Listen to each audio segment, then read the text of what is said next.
Tayong mga Pinoy ay mahihilig gumamit ng cellphones, tablets, laptops, at iba pang gadgets na ginagamit natin bilang pantrabaho, panlaro, o minsan pampalipas oras lamang.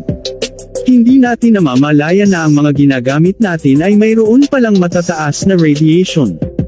Mahilig din tayong lumabas o gumala lalo na kapag arawan, at minsan wala pa tayong dalang pamproteksyon sa mata. Ito ay maaring makasama sa ating kalusugan lalong-lalo na sa ating mata. Ikaw ba ay mayroon problema o sakit sa mata?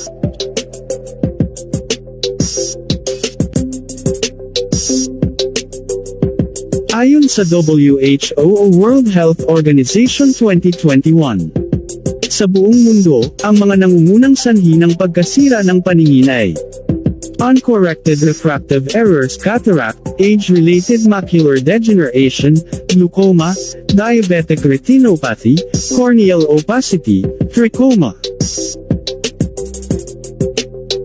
Paano nga ba natin matutulungan, maiiwasan, matatanggal at masusolusyonan ang mga problema natin sa mata? Magandang balita, may sagot na sa ating problema.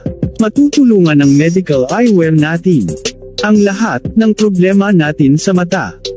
Ang IonSpec NanoSpec Medical Eyewear ay mayroong 5 elements na pinagsama-sama sa frame. Ito ay ang negative ion, nano silver, far infrared, germanium stone, 72 types of minerals.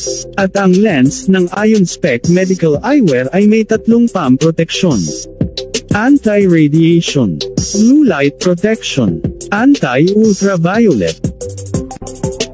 Tayo lang ang una at nagmumukod tanging medical eyewear sa buong mundo. Ano pang hinihintay nyo? Mag-message at kumuha na para maprotektahan na ang mata.